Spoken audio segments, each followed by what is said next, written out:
But when you feel your guides around you, usually you have lifted yourself up to a higher vibration. When you're meditating, when you're praying, channeling, whatever you want to call it, you go up and that's where they exist.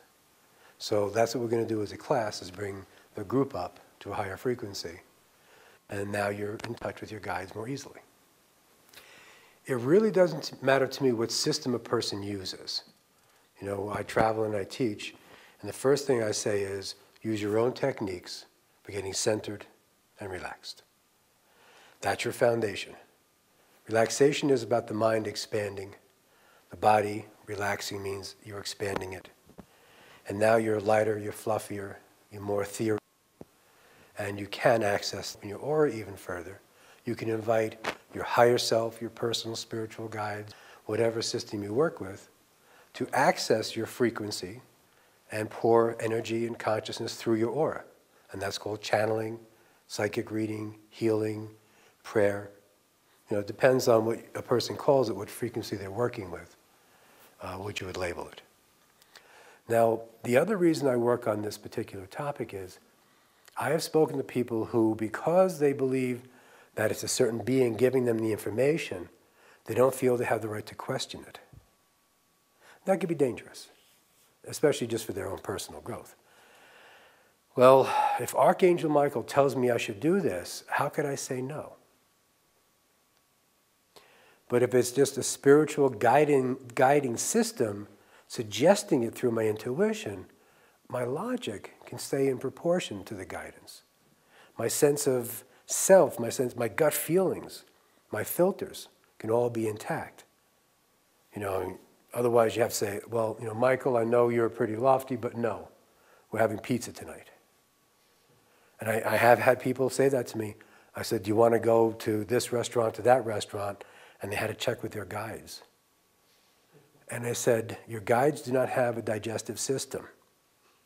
Unless there's danger in one place or the other, why don't you make the decision? This party you can do it. So again, it's bringing it back to the person and having their body, their solar plexus chakra, their gut feelings, their mind, the conscious mind in the head, working together as a team. And the team connecting to the higher self through the heart. And the three aspects of self becoming one, and then asking for the guidance to come through that system. And when you give your power away to a higher authority, just because of a name or a title, then you can actually get in trouble in your development. So if you go through the 1, 2, 3 steps, you relax,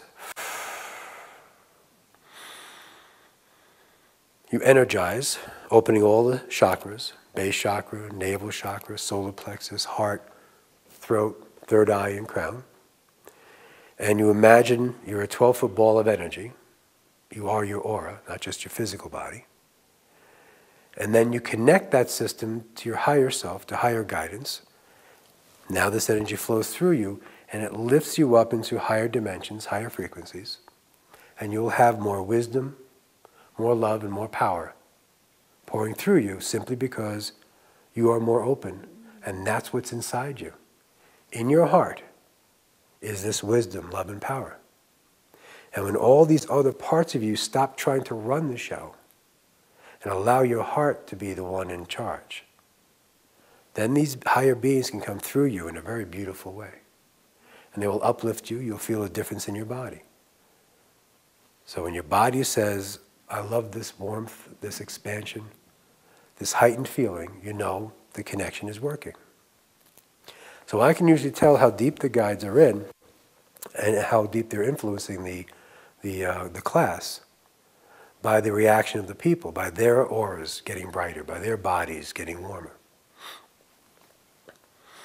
All right, and bring it up a notch.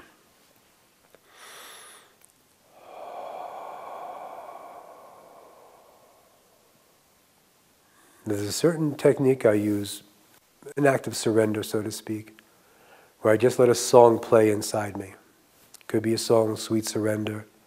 It could be Love Lifted Me, Wind Beneath My Wings. I just let an inspirational song play inside me. I allow myself to be carried away by the song. And when I do that, I can feel my spiritual guides closer, more intimately connected to my aura. So when you do this connection and you bring it down from the back of the neck, down to your solar plexus, up to your third eye, you project onto the spot in the wall where the light is shining, and you say to your spiritual guides, please, reveal yourselves to me. And they'll change that frequency of energy, of light, and like a hologram, they'll show their faces to you. You can sit down with a pen or sit at your computer and say, please speak to me, give me guidance.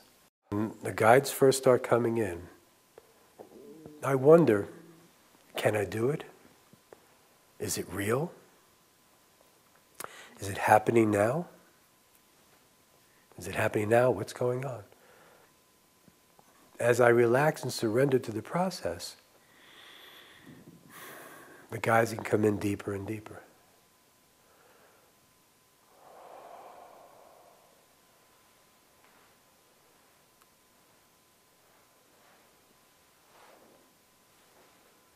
Okay, now the technique that I'm using is to open my crown chakra up and out to the top of my aura, and inviting those who guide me from above to come deeper into my aura.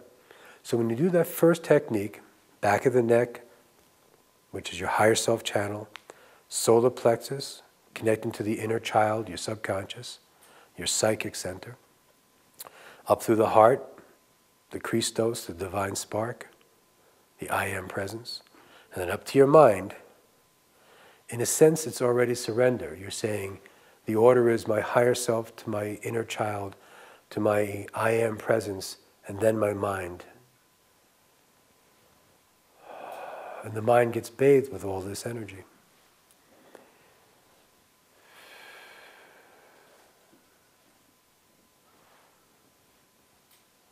Now as I look out at the world, at the physical world, I start to penetrate the veneer, the idea of physicality, the concept that this is something solid and hard, doesn't make as much sense. There's a different way of thinking that starts to take place. Your mind shifts and you realize that everything is made of energy, and you start to look through it, into it, to the frequency that's vibrating inside it.